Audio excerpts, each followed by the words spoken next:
Alright, hey guys, Paxter, welcome back to another Pokemon Pocket video. In this video, we're going to be going over the recent trading drama. I'm primarily making this video just to pretty much spread awareness, make sure that everybody kind of is aware of this common quote-unquote scam. Technically, it's not a scam, like on paper, it isn't, but it really is, like just, yeah. And I'll explain later on, of course. But yeah, so recently, during the launch of the B1 series, pretty huge update in regards to trading. First of all, you can trade cards from the recent booster set. You can just start trading day one, which is pretty huge. A huge W. I feel like that makes trading a lot more necessary for a lot of people. Because again, in my opinion, trading, it's a very underappreciated feature. I've heard stories where like somebody's free to play and they have all the cards from Series A. Like at least for just a regular art, they have all of them because of trading. And trading really does help you out financially as well as just mentally if you're missing a card. And on top of that, community is very lively. Like there's a lot of Discords, Reddits, and like other apps that you can just utilize in order to trade with people. Another huge change in regards to the trading feature is that you can now trade up to 2 gold rarity cards. And since 2-star gold rarity cards are tradable, of course, everybody is looking for that sought after Oak, the full art Professor Oak. This man right here, the man that had a fling for over 2 decades with Ash's mom. Yeah, this guy right here. And it makes sense. This card is used in essentially every deck. And I mean, it's just something, a nice thing to have to flex, to kind of show how pay to play you are to your opponent. Just like, yeah, just a little flex. And because of that, Oak fever is just at an all-time high, man. Like it is insane. Like look at this image right here. People are literally selling Oak on this eBay, on like other websites, which is illegal. So I mean, don't buy this. If anything, yeah, I don't think it's really that worth it because it could be a scam. I mean, you're essentially, I feel like these people could easily scam you. Like again, like looking at the prices as well, like $10, $19 up to $50.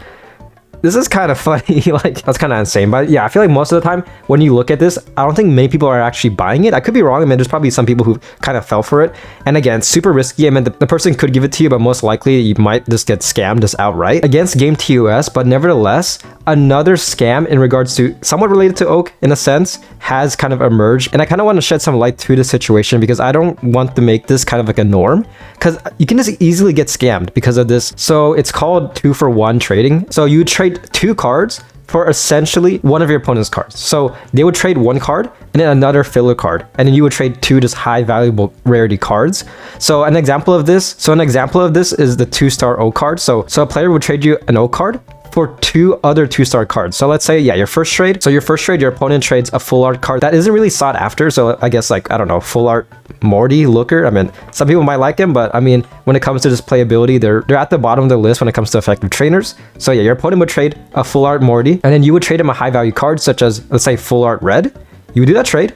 That's 1 trade. That's like half the process. The second trade, your opponent would trade an Oak for a second card, and usually that card is going to be high value. So an example for a second card is like, I don't know, full art Misty. So you're essentially trading a full art Red and Misty for a Morty and a Professor Oak. But the thing is, the second trade is entirely optional to the player that you are trading with, because they could just stop right there. They could stop with the first trade and you're just getting a Morty for a Red, which is not really worth it. Again, on paper it is, because they're essentially by game standards they're the same rarity, but when it comes to just like sought afterness, like when it comes to just like desirability, what people like, yeah, that's not really a fair trade, and that's a scam right there. They can just stop at the first trade. Granted, I'm not saying this will happen every time. Like there are probably people who would do like 2-for-1 trading that are trustworthy, but there's nothing stopping them from just not accepting the second trade. This is why I feel like it's very unhealthy for the game if this becomes a norm, but this is such an easy way to get scammed. And this gets even worse when it comes to just 4 diamond rarity or less cards in regards to 2-for-1 trading. Granted, it's very unlikely depending on how sought after like a 4 diamond rarity card or even a 3 diamond rarity card is. For this process, since you can just share 4 diamond rarity cards, to do 2-for-1 trading, you would share 1 card first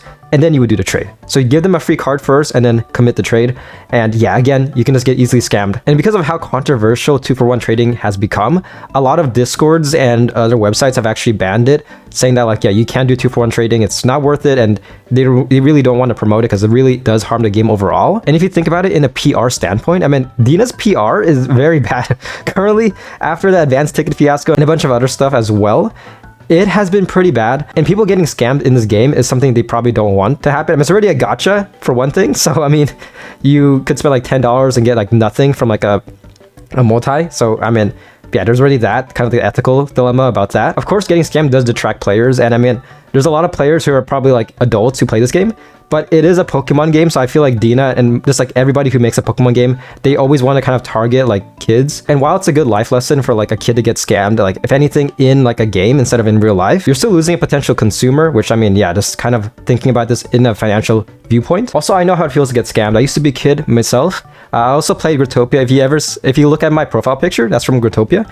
If you know, you know. That game is very capitalist. Like, the whole thing about it is just trading. Like, trading is a huge feature in that game currently. And because of that, getting scammed is like a huge thing, of course. There's also market manipulation, a bunch of other stuff that's in regards to that game. Not really gonna go in depth with it. Kind of digressing, but I'm just trying to hit the point that in that game, there's a lot of ways to get scammed. For this game, the main way to get scammed is this 2-for-1 trading, as well as not double checking your trades. So like, let's say like you confirm a trade and then you realize that the player either switched out the EX or like put a whole entire like different card. Like, let's say you're talking to a player on Discord and you agree to a trade.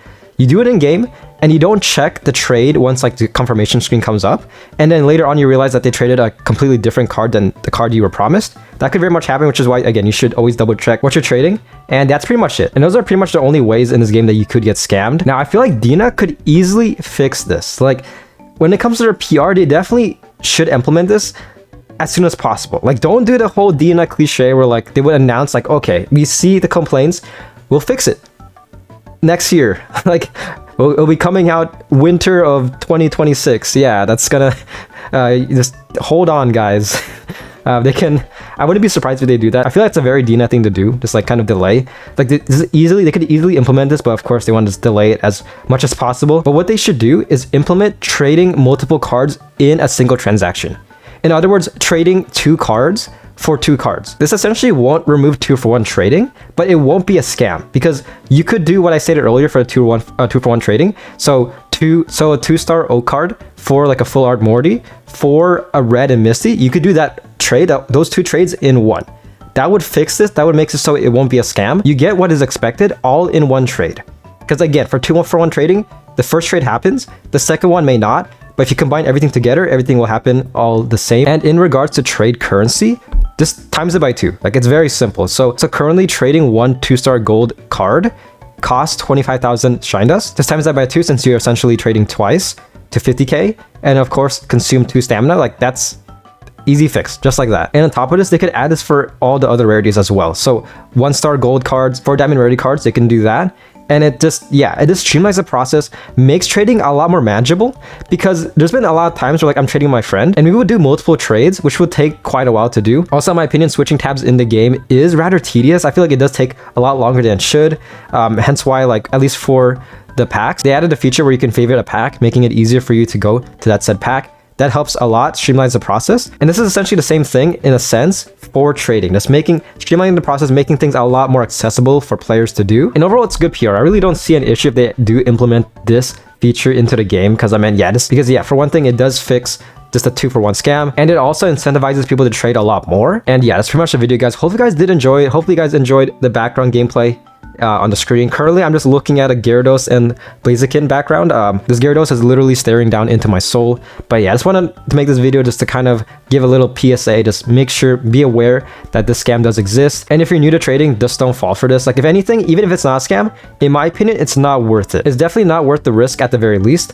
But again, I mean, it is a scam. I feel like it's a quote-unquote scam, because I mean, sure it is, but on paper it's not, because you're essentially getting a fair value. And yeah, it's a video, guys. Hope you guys did enjoy. Hope you found this informative as well as a little entertaining. I tried to be. In the comments below, please let me know what you guys think. Just keep it civilized. I would very much appreciate that. But yeah, it's pretty much a video, and I'll see you guys on my next one. Peace.